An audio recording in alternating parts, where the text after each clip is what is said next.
3 തെരഞ്ഞെടുപ്പുകൾ ആണ് വന്നത്. വയനാടും അതുപോലെ തന്നെ പാലക്കാടും പിന്നെ ഒരു തെരഞ്ഞെടുപ്പും കൂടെ, നിയമസഭയിലേക്ക് 2 തെരഞ്ഞെടുപ്പും പാർലമെന്റിലേക്ക്. ആ തെരഞ്ഞെടുപ്പിൽ അതിശക്തമായ രാഷ്ട്രീയം കേരളം ചർച്ച ചെയ്യുകയുണ്ടായി. വലിയ വാഗ്വാദങ്ങൾ നടക്കുകയും ഉണ്ടായി. 2 പ്രശ്നങ്ങളാണ് ഉണ്ടായിരുന്നത്. 2 ഘടകങ്ങളുണ്ട്. ഒന്ന്, ഈ രാജ്യം ഭരിക്കുന്ന 2 പേർ പ്രതികളാക്കപ്പെട്ട ഒരു തെരഞ്ഞെടുപ്പാണ്. ഇന്ത്യയുടെ ഒരു പൊതു അവസ്ഥ നമുക്ക് എല്ലാവർക്കും അറിയാം. ലോകത്തിലെ ഇപ്പൊ നിങ്ങൾ ഒന്ന് ഗൂഗിൾ എടുത്ത് സെർച്ച് ചെയ്താൽ അറിയാം, ഏറ്റവും ഫാസ്റ്റസ്റ്റായി ലോകത്ത് ഉയർന്നു വന്നുകൊണ്ടിരിക്കുന്ന രൂപ ഏതാണെന്ന് അറിയുമോ? അല്ലെങ്കിൽ ഏറ്റവും ശക്തി പ്രാപിക്കുന്ന മണി ഏതാണ് എന്ന് ചോദിച്ചാൽ അഫ്ഗാനിസ്ഥാന്റെ റുപ്പികയാണ്, അല്ലെങ്കിൽ അവരുടെ ധനവിനിയോഗമാണ്, അല്ലെങ്കിൽ അവരുടെ മണിക്കാണ് ഏറ്റവും കൂടുതൽ വാല്യൂ വന്നുകൊണ്ടിരിക്കുന്നത്. 120 നിന്ന് ഡോളറിനെ 70 പിടിച്ചുകൊണ്ടുവരാൻ അഫ്ഗാനിസ്ഥാന് കഴിയുക. ഇന്ത്യയുടെ ഡോളറിന്റെ വില എത്രയാണ്? നിങ്ങൾ ഇവിടെ വന്ന് കരിയാട് വന്ന് പറയുമ്പോൾ നിങ്ങൾക്കൊക്കെ കുറച്ചൊരു ഹാപ്പിയാണ്. കാരണം റിയാലിന്റെ സംഖ്യയും ഇന്ത്യയുടെ സംഖ്യയും വെച്ച് കൂട്ടിയാൽ നല്ല മെച്ചമാണെന്നാണ് നമ്മളുടെ താൽക്കാലികമായ ഒരു കണക്ക് കൂട്ടൽ. നമ്മൾ ഹാപ്പിയാണ്. കാരണം ഒരു 24-23 രൂപ വരെ റിയാലിനിപ്പോൾ ദിർഹമിനിപ്പോൾ കിട്ടുന്നുണ്ട്. പക്ഷെ ആത്യന്തികമായി ഇത് നമ്മുടെ രാജ്യത്തിന് ഗുണമുള്ള ഒരു കാര്യമല്ല. താൽക്കാലികമായ ഒരു വിനിമയത്തിൽ മെച്ചമുണ്ടാവാം. ഇന്ത്യയുടെ രൂപയുടെ വില ഇടിയുന്നത് എത്രമേൽ അപകടകരമായിട്ടാണ് നമ്മൾ വിലയിരുത്തുന്നത് എന്ന് ചിന്തിച്ചു നോക്കൂ നിങ്ങൾ. രൂപയുടെ തകർച്ച ഒരു ഭാഗത്തുണ്ട് സാമ്പത്തിക രംഗത്ത്. അതിനേക്കാൾ അപകടകരമായ വിധത്തിൽ ഇന്ത്യയുടെ വിദ്യാഭ്യാസ രംഗം അത്രമേൽ ശ്രദ്ധയില്ലാതെ ചർച്ചയില്ലാതെ നിരവധി കാര്യങ്ങൾ പറഞ്ഞുകൊണ്ട് വരുന്നു എന്ന് മാത്രം. ലോകത്തിന്റെ വിദ്യാഭ്യാസ റേറ്റിംഗിൽ IIM ഉണ്ടായിരുന്ന വില, IITക്ക് ഉണ്ടായിരുന്ന വില, ജവഹർലാൽ നെഹ്റു യൂണിവേഴ്സിറ്റിക്ക് ഉണ്ടായിരുന്ന വില, അതുപോലെ തന്നെ നിരവധി ഇന്ത്യയിലെ മികച്ച യൂണിവേഴ്സിറ്റികൾക്കുണ്ടായിരുന്ന വില ഇന്ന് കുറഞ്ഞു വരാൻ റേറ്റിംഗിൽ. ലോകത്തിലെ ഏതു രാജ്യത്ത് നിങ്ങൾ പോയി നോക്കിയാലും നമ്മുടെ മക്കൾ അവിടെ പഠിക്കാൻ പോവുകയാണ്. പ്രത്യേകിച്ച് ഇന്ത്യക്കാർ, വിശിഷ്യ കേരളക്കാർ. എന്തുകൊണ്ടാണ് കേരളത്തിലെ വിദ്യാഭ്യാസ രംഗത്തിന്റെ സ്ഥിതി എന്താണ്? എത്രമേൽ അപകടകരമാണ്. നിങ്ങൾ നിങ്ങളുടെ കുട്ടികളോട് പോയി ചോദിച്ചു നോക്കൂ. +2 കമ്പ്യൂട്ടർ സയൻസിന്റെ സിലബസ് ഒന്ന് വെറുതെ മറിച്ചു നോക്കൂ നിങ്ങൾ. 2014 മാറ്റം വരുത്തിയ സിലബസ് ആണ്. അതിൽ പറയുന്ന തമാശ അറിയോ നിങ്ങൾ? 2020 നമ്മള് 3Gയിലേക്ക് വരും, 2020 കഴിയുമ്പോഴേക്കും 4G ആകുമെന്നാണ്. ലോകം എവിടെയാണ് നിൽക്കുന്നത്? സാറ്റലൈറ്റ് ഇന്റർനെറ്റിലാണ്. അപ്പോഴാണ് നമ്മുടെ മക്കൾ കമ്പ്യൂട്ടർ സയൻസിന്റെ സിലബസിൽ പഠിക്കുന്നത്. അവര് 2020 3G വരും, പിന്നെ അത് 4G ആവുമെന്നാണ് 5Gയിൽ നിൽക്കുന്ന നമ്മളോട് സംസാരിക്കുന്നത്. ഈ കമ്പ്യൂട്ടർ സയൻസ് പഠിക്കുന്ന കുട്ടിയെ എങ്ങനെയാണ് ലോകത്തിന്റെ ഈ മത്സരത്തിന്റെ മാർക്കറ്റിലേക്ക് ഇറക്കി വിടാൻ നമുക്കാകുക? മറുഭാഗത്ത് BJP വലിയ വർത്തമാനങ്ങൾ പറയുന്നുണ്ട്. സംവാദങ്ങൾക്ക് കുറവ്. വിദ്യാഭ്യാസ വകുപ്പ് കൈകാര്യം ചെയ്യുന്നിടത്ത്, വിദ്യാഭ്യാസ രംഗത്തെ ഉയർത്തിക്കൊണ്ടുവരുന്നിടത്ത് ഒരു ജനതയെ ശാക്തീകരിപ്പിച്ചെടുക്കുകയും ഈ നാട്ടിനെ ഉയർത്തിക്കൊണ്ടുവരികയും ചെയ്യുന്നതിൽ പങ്കാളിത്തമുണ്ട്, ഉണ്ടായിട്ടുണ്ട്. നിങ്ങൾക്ക് തകർന്നു എന്ന് പറയാൻ കഴിയുന്ന, പേരെടുത്തു പറയുന്ന യൂണിവേഴ്സിറ്റികൾ പോലും കൊണ്ടുവരുമ്പോൾ ഞങ്ങളുടെ ഉത്തരവാദിത്തങ്ങൾ നിർവഹിച്ചിട്ടുണ്ട്. എവിടേക്കാണ് പോകുന്നത്? നിങ്ങൾ പുറത്തു പോയി നോക്ക്. എല്ലാ രാജ്യത്തും ഇന്ത്യക്കാരാണ്. ഇപ്പൊ പുതിയ വിദ്യാഭ്യാസ രംഗത്ത് തെരഞ്ഞെടുക്കുന്നതിൽ UK കുറയുകയാണ്. UK ആഭ്യന്തര പ്രശ്നങ്ങൾ, UK നിരന്തരം പോയിക്കൊണ്ടിരുന്ന ഇന്ത്യക്കാർ കുറയുമ്പോൾ മറ്റ് ജർമ്മനി അടക്കമുള്ള യൂറോപ്യൻ രാജ്യങ്ങളിലേക്ക്, ലോകത്തിലെ ഏറ്റവും വലിയ കോസ്റ്റ് ഓഫ് ലിവിംഗ് ഉള്ള ജപ്പാൻ തെരഞ്ഞെടുക്കാതിരുന്നവർ ജപ്പാൻ പുതിയ ഓഫറുകൾ വെച്ച് കുട്ടികളെ കൊണ്ടുപോവുകയാണ് എല്ലായിടത്തും. ഞാൻ ഈ അടുത്ത കാലത്ത് കസാഖിസ്ഥാനിൽ ചെന്ന്, അവിടെ നിങ്ങൾക്കറിയാലോ, ഏകദേശം യൂറോപ്പിന്റെയും റഷ്യയുടെയും ഒരു സമ്മിശ്രമായിട്ടുള്ള ഒരു രാജ്യമാണ് കസാഖിസ്ഥാൻ. അവിടെ ഞങ്ങൾ യാത്ര പോയിക്കൊണ്ടിരിക്കുമ്പോ പെട്ടെന്ന് മലയാളം സംസാരിക്കുന്നത് കേട്ട് തിരിഞ്ഞു നോക്കുമ്പോ കുറച്ച് കുട്ടികളാണ്. പിന്നെ അവരുമായി സംസാരിച്ചു. അവര് പറഞ്ഞു അവരുടെ മാത്രം കോളേജിൽ, അവിടെ നിന്ന് ഒരു കുട്ടി പറയാണ്, തിരൂരുള്ള ഒരു കുട്ടി പറയാണ്, അവരുടെ മാത്രം കോളേജിൽ ആ കുട്ടിയുടെ ബാച്ചിൽ, സീനിയർ ബാച്ചിൽ 80 മലയാളികൾ മാത്രമുണ്ട്. 160 കുട്ടികളുള്ള സീനിയർ ബാച്ചിൽ 80ഓളം മലയാളികൾ. നമ്മുടെ നാട്ടിലെ മക്കൾ ഇവിടെ പഠിക്കാൻ തെരഞ്ഞെടുക്കുന്നില്ല. എന്തുകൊണ്ടാണ്? രാജ്യത്തോടുള്ള വെറുപ്പാണോ? അതല്ലെങ്കിൽ എന്തെങ്കിലും വിദ്വേഷമാണോ? അല്ല. ലോകത്തിന്റെ റേറ്റിംഗിൽ ഇന്ത്യ പുറകോട്ട് പോവാണ്. ഈ രാജ്യത്തിലെ യൂണിവേഴ്സിറ്റികളാണ് പഠിച്ചത് എന്ന് പറയുമ്പോൾ കുട്ടികളുടെ ഭാവി ഇരുണ്ടു പോവുകയാണ്. എല്ലാവരും പുറത്തേക്ക് പോകുന്നു. സാമ്പത്തിക രംഗം, വിദ്യാഭ്യാസ രംഗം, രാജ്യത്തിന്റെ സാംസ്കാരിക ഗരിമയെ കുറിച്ച് പറയേണ്ട കാര്യമില്ല. ഏത് രംഗത്താണ് ഒരു നാട് തകരാതിരിക്കുന്നത്? എന്തുകൊണ്ടാണ് ഇത് സംഭവിക്കുന്നത്? പിടിച്ചു നിൽക്കാൻ കേരളത്തിന് കഴിയുന്നില്ല, കർണാടക കഴിയുന്നുണ്ട്, തമിഴ്നാട്ടിന് കഴിയുന്നുണ്ട്. എന്തുകൊണ്ടാണ്? നമ്മുടെ മുമ്പിൽ 2 ഭരണാധികാരികളുണ്ട്. ഒന്ന് നരേന്ദ്രമോദിയാണ്, മറ്റൊന്ന് സഖാവ് പിണറായി വിജയനാണ്. ഈ 2 പേരുടെയും പിടിപ്പുകാരാണ്. ഒന്നാം പ്രതി അവരാണ്. എന്തുകൊണ്ട്?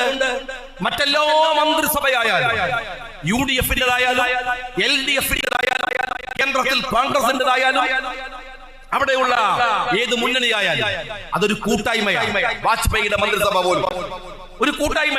എല്ലാവരും അതിനകത്ത് അവർക്ക് പങ്കാളിത്തമുണ്ട്. എന്നാൽ പിണറായിയുടെ മന്ത്രിസഭയിൽ വേറെ ആർക്കാണ് രണ്ടാമതൊരു ശബ്ദമുള്ളത്? പിണറായി പ്രീവിയസ് എക്സ്പീരിയൻസ് ഒന്ന് പരിശോധിച്ചു നോക്കാം. നരേന്ദ്രമോദി ആരായിരുന്നു? നരേന്ദ്രമോദി ഗുജറാത്തിലെ മുഖ്യമന്ത്രിയായിരുന്നു. ലോകം തന്നെ വിറങ്ങലിച്ചു പോയ ഗുജറാത്ത് കലാപത്തിന്റെ പേരിലാണ്. ഗുജറാത്ത് കലാപത്തിന്റെ പേരിൽ കണ്ണൂർക്കാരനല്ലേ? ഞാൻ നിങ്ങളോട് പറയേണ്ട കാര്യമുണ്ടോ? എന്താണ് അയാളുടെ എക്സ്പീരിയൻസ്? അയാൾ ഒരു മികച്ച പഞ്ചായത്ത് ബോർഡ് പ്രസിഡന്റ് ആയിരുന്നു, ഒരു മുനിസിപ്പൽ ചെയർമാൻ, ഒരു ജില്ലാ പഞ്ചായത്ത് പ്രസിഡന്റ്. ഏതു തരത്തിലാണ് സഖാവ് പിണറായി വിജയൻ അറിയപ്പെടുന്ന ഒരാളായി കേരളത്തിൽ മാറുന്നത്? പാർട്ടിക്കകത്ത് VS അച്യുതാനന്ദനെ കുതികാൽ വെട്ടി വന്ന ഒരു മനുഷ്യൻ. VS അച്യുതാനന്ദൻ ആരാണ്? നമുക്ക് ഒരുപാട് വിയോജിപ്പുകളുള്ള, ഒരുപാട് ഇസ്ലാമോഫോബിക് സ്റ്റേറ്റ്മെന്റുകൾ ഇറക്കിയിട്ടുള്ള അപകടകാരിയായ ഒരു കമ്മ്യൂണിസ്റ്റാണ്, ഉറച്ച കമ്മ്യൂണിസ്റ്റാണ്. പക്ഷേ ആ VS അച്യുതാനന്ദൻ ഒരു അഴിമതിക്കാരനാണെന്ന് നമ്മൾ ആരും പറഞ്ഞിട്ടില്ല. പറഞ്ഞാൽ കേരളം ഒത്ത് വിശ്വസിക്കുകയുമില്ല. ഞാൻ മുസ്ലിം യൂത്ത് ലീഗിന്റെ സംസ്ഥാന പ്രസിഡന്റ് ആകുമ്പോൾ അദ്ദേഹം കേരളത്തിലെ മുഖ്യമന്ത്രിയായിരുന്നു. നിരവധി സമരങ്ങൾ, നിരവധി ആരോപണങ്ങൾ, നിരവധി ആക്ഷേപങ്ങൾ പരസ്പരം ചൊടിഞ്ഞിട്ടുണ്ട്. പക്ഷെ ഒരിക്കൽ പോലും VS ഒരു അഴിമതിക്കാരൻ എന്ന് പറഞ്ഞിട്ടില്ല. VS-ന്റെ മകന്റെ പേരിൽ ഒരിക്കൽ ഒരു അഴിമതി ആരോപണം വന്നു. കൈവിറക്കാതെ CBIക്ക് 10 പേജുള്ള കത്തെഴുതി VS അച്യുതാനന്ദൻ. എന്താ എഴുതിയെന്നറിയോ? എന്റെ മകനെ കുറിച്ചുള്ള ആരോപണം അന്വേഷിക്കണം. ആ VS അച്യുതാനന്ദനെ ഗ്രൂപ്പ് കളിച്ച് സഖാവ് പിണറായി വിജയൻ പുറത്താക്കുകയും. അതാണ് പാർട്ടിക്കകത്ത് പിണറായി വിജയന്റെ എക്സ്പീരിയൻസ്. എല്ലായിടത്തും നിങ്ങളുടെ ഈ നാട്ടിൽ തൊട്ടടുത്ത മറ്റു പ്രദേശങ്ങളിൽ, ഈ കോഴിക്കോട്, കണ്ണൂർ കഴിഞ്ഞാൽ കോഴിക്കോട് ജില്ലയിൽ സഖാവ് പിണറായി വിജയന്റെ ഏറ്റവും അടുത്ത സന്തത സഹചാരികളെ പാർട്ടിയുടെ കുഞ്ചിക സ്ഥാനങ്ങളിൽ കൊണ്ടുവന്നു. അത് EP ജയരാജനായിരുന്നാലും, അത് MV ജയരാജനായിരുന്നാലും, അത് മോഹനൻ മാഷ്ടായിരുന്നാലും, അത് എളമരം കരീമായിരുന്നാലും, അങ്ങനെ തുടങ്ങിയിട്ടുള്ള പിണറായി വിജയൻ സിൽബന്ധികളുടെ ഒരു നിര കൊണ്ടുവരികയും VS-നെ തറപറ്റിക്കുകയും ചെയ്യും. രണ്ടാമത് അഡ്മിനിസ്ട്രേഷൻ രംഗത്ത് സഖാവ് പിണറായി വിജയന്റെ എക്സ്പീരിയൻസ് എന്താണ്? അദ്ദേഹം മുൻ വിദ്യുത് ശക്തി മന്ത്രിയാണ്. കേരളത്തിലെ വിദ്യുത് ശക്തി മന്ത്രി എന്ന നിലക്ക് ഇന്ത്യക്കാർക്ക് ഇന്ന് പിണറായി വിജയൻ അറിയാം. എങ്ങനെയാണ് അറിയുക? അദ്ദേഹം ഒരു മികച്ച വിദ്യുത് ശക്തി മന്ത്രി എന്നുള്ള നിലക്കാണോ? ഒരു നല്ല മികച്ച വിദ്യുത് ശക്തി മന്ത്രി? അതല്ലെങ്കിൽ അദ്ദേഹത്തിന്റെ കാലത്ത് ഈ വൈദ്യുതിയുടെ നിരക്ക് കുറച്ചു എന്ന പേരിൽ അറിയും? അദ്ദേഹത്തിന്റെ കാലത്ത് ഏറ്റവും കൂടുതൽ കേരളം വിദ്യുത് ശക്തി ഉൽപ്പാദിപ്പിച്ച ഒരു സ്റ്റേറ്റ് എന്ന നിലക്ക് അറിയുമോ? ഇല്ല. ഈ മുഖ്യമന്ത്രി സഖാവ് പിണറായി വിജയനെ അദ്ദേഹത്തിന്റെ വിദ്യുത് ശക്തി മന്ത്രിയായി എന്ന നിലക്ക് കേരളം അറിയുന്ന ഒരേ ഒരു കാരണം, ലാവ്ലിൻ കേസിൽ 1000 കോടി രൂപ അമുക്കിക്കളഞ്ഞു എന്നതിന്റെ പേരിലാണ്. മാറ്റി വെച്ച് CBIക്ക് എന്താണ്, സുപ്രീം കോടതിക്ക് പോലും ബോറടിക്കും വിധൽ 40 തവണ ആ കേസ് മാറ്റിവെച്ച് സംഘിയുടെ കൈ പിടിച്ചു നടക്കുന്ന സഖാവ് പിണറായി വിജയൻ അദ്ദേഹത്തെ അറിയപ്പെടുന്നത്, അദ്ദേഹത്തിന്റെ പ്രീവിയസ് എക്സ്പീരിയൻസ് എന്ന് പറയുന്നത് ഒരു കടുത്ത അഴിമതിക്കാരൻ എന്ന നിലക്കാണ്. അദ്ദേഹം VS ഇരിക്കുന്ന സമയത്ത് വരിക പ്രയാസമാണെന്ന് തിരിച്ചറിയുകയും VS-നെ നിലം പരിശാക്കുകയും പാർട്ടി പിടിച്ചെടുക്കുകയും അധികാരത്തിൽ വരികയും ചെയ്യുന്നു. 8.5 വർഷം മുമ്പ് അധികാരത്തിലേക്ക് വരുമ്പോ ആദ്യം ചെയ്തത് മുഖ്യമന്ത്രിയുടെ ഓഫീസ് സജ്ജീകരിക്കുകയാണ്. ആ ഓഫീസിന് വലിയ സിസ്റ്റം കൊണ്ടുവന്നു. ആരാ കൊണ്ടുവന്നത്?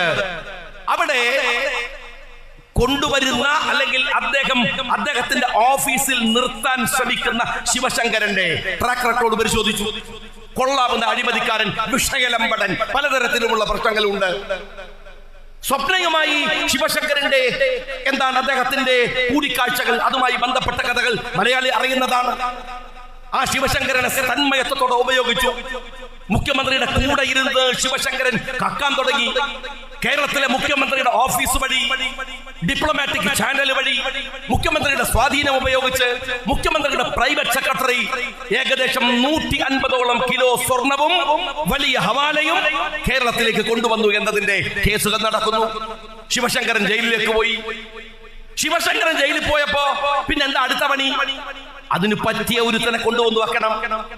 ആരൊക്കെ കൊണ്ടുവന്ന തെരഞ്ഞു നോക്കിയത്? എല്ലാരെയും നോക്കി. അതിന് പറ്റിയ ഒരുത്തൻ കണ്ണൂരിൽ ഉണ്ടായിരുന്നു. എല്ലാ അർത്ഥത്തിലും ശിവശങ്കരന് പകരം വെക്കാവുന്ന ഒരുത്തൻ, ഒരു പക്ഷേ ഒരു പടി ശിവശങ്കരനേക്കാൾ മികച്ചവൻ. അവനാണ് ശശി. ശിവശങ്കരൻ പോയ സ്ഥാനത്തേക്ക് അതിലും വലിയ ഒരു കള്ളനെ പിടിച്ചു കൊണ്ടുവന്നു വെച്ചു. അവനാണ് ശശി. ആ ശശി ചേർന്നാണ് ഇപ്പോ കേരളത്തിൽ അഴിമതികൾ നടക്കുന്നത്. പലരും ചോദിക്കുന്ന ഒരു ചോദ്യമുണ്ട്, എന്താ ഇത് ഈ പ്രതിപക്ഷം പോരല്ലോ, പ്രതിപക്ഷം ഉഷാറാക്കണ്ടേ? എന്റെ സ്നേഹമുള്ളവരെ, എവിടെ ഉഷാറാക്കാനാണ്? ഏതെങ്കിലും ഒരു പോയിന്റിൽ ഉറച്ചു നിൽക്കാൻ പറ്റണ്ടേ? ഒരു അഴിമതിയുടെ പിറകെ പോയി വരുമ്പോഴത്തേക്ക് 2 ബാക്കിൽ വരികയുണ്ട്. അത് കഴിഞ്ഞ് അതിന്റെ പിറകിൽ പോകുമ്പോഴേക്ക് പിന്നെ 3 വരികയുണ്ട്. പിന്നെ കക്കുന്ന ഒരുത്തനെ നോക്കുകയാണ് തിരക്കിടത് കുടുംബം അടക്കി കക്കുകയാണ്. അച്ഛന് കുറച്ച് ക്ഷീണം വരുമ്പോൾ മോള് കക്കും, മോക്ക് ക്ഷീണം വരുമ്പോ മരുമോ കക്കും, മരുമോന് ക്ഷീണം വന്നാൽ മോള് അമ്മോഷം കക്കും, ഇരുന്ന് കക്കുകയാണ്. ഇതുപോലെ മോഷണം നടത്തുന്ന അടിമുടി അഴിമതി നടത്തിയ ഒരു കാലം കേരളത്തിൽ ഉണ്ടായിട്ടില്ല. നിങ്ങൾ മനസ്സിലാക്കണം. ഞാൻ 2020 നിയമസഭയിൽ പറഞ്ഞു, മുഖ്യമന്ത്രി അമേരിക്കയിൽ പോകുന്നതിന് മുമ്പ് മുഖ്യമന്ത്രിയുടെ മകളും ഈ ശിവശങ്കരനും എന്തിന് അമേരിക്കയിൽ പോയി? അതിന് ഉത്തരം പറഞ്ഞിട്ടില്ലല്ലോ. എന്റെ പേരിൽ കേസ് ഇടാന്നല്ലാതെ ഉത്തരല്ലേ പറയേണ്ടത്. എന്തിന് അമേരിക്കയിൽ പോകുന്നു? മുഖ്യമന്ത്രി യാത്ര ചെയ്യുന്ന ഇടങ്ങളിൽ നേരത്തെ പോയി കച്ചവടം ഉറപ്പിക്കാൻ ഇവരെ പറഞ്ഞു വിടുന്നതിന്റെ സാങ്കത്യവും രാഷ്ട്രീയവും എന്താണ്? ഇങ്ങനെ ഒരു കാലം നിങ്ങൾ ഓർത്തു വെക്കാനാവാത്ത വണ്ണം കോവിഡ് വന്നപ്പോ എല്ലാരും കൂടെ ലോകം മുഴുവൻ കോവിഡിനെ പ്രതിരോധിക്കാൻ പോവാണ്. അപ്പൊ നമ്മളെ മുഖ്യമന്ത്രി PPE കിറ്റ് വിറ്റിട്ട് പൈസ അടിച്ചു മാറ്റുക. പ്രളയം വന്നപ്പോ എല്ലാവരും കൂടെ എങ്ങനെങ്കിലും ഈ വെള്ളം വറ്റിയെങ്കിൽ വിചാരിച്ച് ബേജാറായി നടക്കുമ്പോ അതിന് വേണ്ടി കിട്ടിയ CMRDF ഫണ്ട് മുഖ്യമന്ത്രിയുടെ നേതൃത്വത്തിൽ അടിച്ചു മാറ്റുകയാണ്. കരിമൽ കർത്തയുടെ ഓഫീസിൽ പോയി റെയ്ഡ് നടത്തിയപ്പോ പറയാണ്, മോൾ ഓഫീസിലേക്കായി പൈസ കൊണ്ടുവന്നത് ആരുടെ മകളുടെ? ഞങ്ങൾ എത്ര തവണ പറഞ്ഞു. ഞാൻ ഈ നാട്ടിലെ സഖാക്കളോട് ചോദിക്കട്ടെ, ഊരാലെങ്കിലുമായി ബന്ധപ്പെട്ട അതിന്റെ അറിയാതെ കോൺട്രാക്ടർമാർ, ഇതാ മുനിസിപ്പൽ, നമ്മളെയൊക്കെ നാട്ടില് 24 മണിക്കൂറും ഇന്നിവിടെ ഉണ്ടാവും ഈ പരിപാടി സംഘടിപ്പിക്കാൻ ഓടി നടക്കുന്ന കുറെ ചെറുപ്പക്കാരും പാവങ്ങളും. അവർ ഈ നാട്ടിൽ അങ്ങാടിയിൽ ആരെങ്കിലും ഒന്ന് വീണാൽ കൈതാങ്ങി എടുക്കാൻ, അവന്റെ ഒരു വിഷമാകറ്റാൻ, ഒരു ആക്സിഡന്റ് ഉണ്ടായാൽ പാഞ്ഞു വരാൻ, അവരെ ഹോസ്പിറ്റൽ ചേർക്കാൻ ഒക്കെ ആരൊക്കെ കളിയാക്കാനും ഈ പൊതുപ്രവർത്തകരെ ഉണ്ടാവും. ഈ പാവങ്ങൾ എല്ലാ പാർട്ടിയിലും ഉണ്ടാകും. ലീഗിലുണ്ടാവും, കോൺഗ്രസിലുണ്ടാവും, CPM-ലുണ്ടാവും, എല്ലായിടത്തിലും ഉണ്ടാവും ഈ പാവങ്ങൾ. അപ്പൊ അവര് നമുക്കൊക്കെ സങ്കടമാവും. നമ്മളിങ്ങനെ എന്തെങ്കിലും ഒരു അധികാരമൊക്കെ കിട്ടുമ്പോ ഒരു പഞ്ചായത്ത് പ്രസിഡന്റ് ആകുമ്പോൾ നമ്മൾ ഒരുത്തനെ വിളിക്കും, എടാ 4-ാം വാർഡില് ഒരു റോഡ് വരുന്നു, ഒരു 10 ലക്ഷം റുപ്യന്റെ റോഡാണ്, വലിയ മെച്ചൊന്നും ഉണ്ടാവൂല, നീ ഒരു കാര്യം ചെയ്യും, അതെടുക്ക്, ഒരു കൊട്ടേഷൻ കൊടുക്കുക, ഞാൻ ആ വർക്ക് തരാം, ഒന്ന് നടത്തിക്കോ. ആ സാധു ആദ്യമൊക്കെ പറയും ബുദ്ധിമുട്ടാണ്, സാരല്ലേ നടത്തുന്ന വരും. അങ്ങനെ അവനൊരു പണി കൊടുക്കും. അവൻ ഒരുപാട് അധ്വാനിച്ച് മെനക്കെട്ട് നടത്തിയാൽ 25,000 ഒരു 50,000 റുപ്യ ബാക്കി കിട്ടും. അങ്ങനെ കുറച്ച് പാവം കോൺട്രാക്ടർമാർ വേറെയുള്ള PWD-യിലെ A class, C class, B class എന്നൊക്കെ പറഞ്ഞിട്ട് ഇവിടെ ഒരു പരിപാടി നടത്തുകയാണെങ്കിൽ, നിങ്ങളിപ്പോ ഇവിടെ ഉള്ള ആളുകൾ ഗൾഫുകാരായ കുറച്ച് സൗകര്യമുള്ളവർ എന്താ പോവാ? നമ്മളൊക്കെ നാട്ടിൽ ആദ്യം പോവാൻ അറിയാം, കോൺട്രാക്ടർ അടുത്ത് നാട്ടിലെ കോൺട്രാക്ടറോട് പോയിട്ട് പറയും, പൊതിയോ കൊണ്ട് എന്തെങ്കിലും തരണം, ഉറപ്പായിട്ടും പൈസ കിട്ടും. കാരണം അവർ രാഷ്ട്രീയക്കാരുമായി അത്രമേൽ ജനങ്ങളുമായി ബന്ധമുള്ള വർഗമായിരുന്നു ഈ കോൺട്രാക്ടർമാർ. അവർ പൈസ തരും. എന്നാൽ ഈ ഒരു 5-8 കൊല്ലത്തിനിടയിൽ ഏതെങ്കിലും ഒരു പൊതുയോഗത്തിന് ഏതെങ്കിലും ഒരു രാഷ്ട്രീയക്കാരൻ കോൺട്രാക്ടറുടെ വീടിന്റെ പടിയെങ്ങാനും ചവിട്ടിയാൽ കല്ലെടുത്ത് അവനെറിയും. കാരണം അത്ര കഷ്ടപ്പാടാ സാധുക്കൾക്ക്. കേരളത്തിലെ ഒരുപാട് കോൺട്രാക്ടർമാർ റോഡ് റോളർ വിറ്റു, അവരുടെ ഉപകരണങ്ങൾ വിറ്റു, പണി നിർത്തി. ആർക്കും പണിയില്ല. ഒരു വലിയ ഇൻഡസ്ട്രി തകർന്നു. ഈ നാട്ടിലെ ഒരു കോൺട്രാക്ടർ ഉണ്ടെങ്കിൽ ഈ നാട്ടിൽ കുറച്ച് ആൾക്കാർക്ക് പണി. ഈ അങ്ങാടിയിൽ അവർക്ക് ഭക്ഷണം കഴിക്കാൻ വരും. ഈ മാർക്കറ്റിൽ നിന്ന് അവർ സാധനം വാങ്ങും. ഇവിടുത്തെ സജീവതയാണ് ആ പറയുന്ന ആളുകൾ. അവർ തകർന്നു പോയി. എന്താ കാര്യം എന്നറിയോ? ഇവിടുത്തെ പൊതുമരാമത്ത് വകുപ്പ് എന്ന് പറയുന്ന ഒന്ന് ഊരാലുങ്കൽ സൊസൈറ്റി എന്നതാണ്. ഊരാലുങ്കൽ സൊസൈറ്റിയാണ്. ഞാൻ നിയമസഭയിൽ ഇത് പറഞ്ഞാൽ പിറ്റേ ദിവസം ആ പറഞ്ഞതിനെ മെച്ചപ്പെടുത്താൻ ആള് വരും, ഓഫറുകൾ ഉണ്ടാവും, വായടപ്പിക്കാൻ നോക്കും. ആർക്കറിയാത്തത്? പക്ഷേ നിങ്ങൾ ഈ ഉണ്ടാക്കുന്ന കോടാനുകോടി രൂപയുടെ പിറകിലുള്ള ബിനാമി ആരാണ്? ആർക്കായി പണം? നിങ്ങൾ പറയുന്നു സൊസൈറ്റിയാണ്. സൊസൈറ്റി കോർപ്പറേറ്റ് ആയാലോ? സൊസൈറ്റി കോർപ്പറേറ്റ് ആയാലോ? നിങ്ങളുടെ സൊസൈറ്റി കോർപ്പറേറ്റ് ആണ്. അതിന്റെ പിറകിൽ പണം കൊടുക്കുന്നത് കേരളത്തിലെ വമ്പൻ രാഷ്ട്രീയക്കാരാണ്. എന്താണോ പേര് വെളിപ്പെടുത്താത്തത്? നിങ്ങൾക്ക് പേര് വെളിപ്പെടുത്താൻ ഭയമുണ്ടെങ്കിൽ ആരുണ്ടെങ്കിലും വെളിപ്പെടുത്തി ജനങ്ങളുടെ മുമ്പിൽ വെക്ക്. ആരാണ് ഈ വെള്ളാനകളെന്ന് ജനങ്ങൾ അറിയട്ടെ. ആർക്കാ ഉപകാരമുള്ളത്? ഇവിടെ ഈ CPM വേണ്ടി മുദ്രാവാക്യം വിളിക്കുന്ന ഈ തെരുവിലെ സഖാക്കൾക്ക് അതിന്റെ 10 റുപ്യയുടെ ഉപകാരമുണ്ടോ?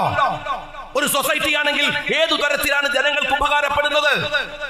ഒരു പൊതുമരാമത്ത് വകുപ്പിനെ തന്റെ മരുമകന് തീറെഴുതി കൊടുത്ത് മരുമകനോട് ആ പൊതുമരാമത്ത് വകുപ്പ് നേരെ ഈ വടകരയിലെ നിങ്ങളുടെ ഊരാലുകളിലേക്ക് ചാനലൈസ് ചെയ്യുക.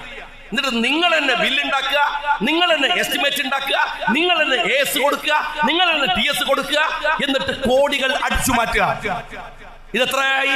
ഈ കോൺട്രാക്ടർ വിഭാഗത്തെ കേരളക്കരയിൽ ഇല്ലാതാക്കിയിട്ട് തകർത്തു കളഞ്ഞിട്ട് ആ ഊരാലുങ്കലുമായി ബന്ധപ്പെട്ട അഴിമതി നിയമസഭയിൽ ഞങ്ങൾ പറഞ്ഞു. അത് ഊരാലുങ്കൽ. അത് കഴിഞ്ഞ് K-ബസ് വന്നു. നിങ്ങൾക്കൊക്കെ ഓർമ്മ ഉണ്ടാവും. K-റെയിൽ എന്ന് പറഞ്ഞു. എവിടെ K-റെയിൽ? എന്തായിരുന്നു ഈ മുഖ്യമന്ത്രി പറഞ്ഞ വർത്തമാനം?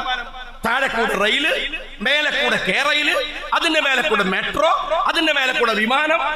എന്തെല്ലാം പുളുവ സഖാക്കളെ അടിച്ചത്. എവിടെ പോയി K-റെയിൽ?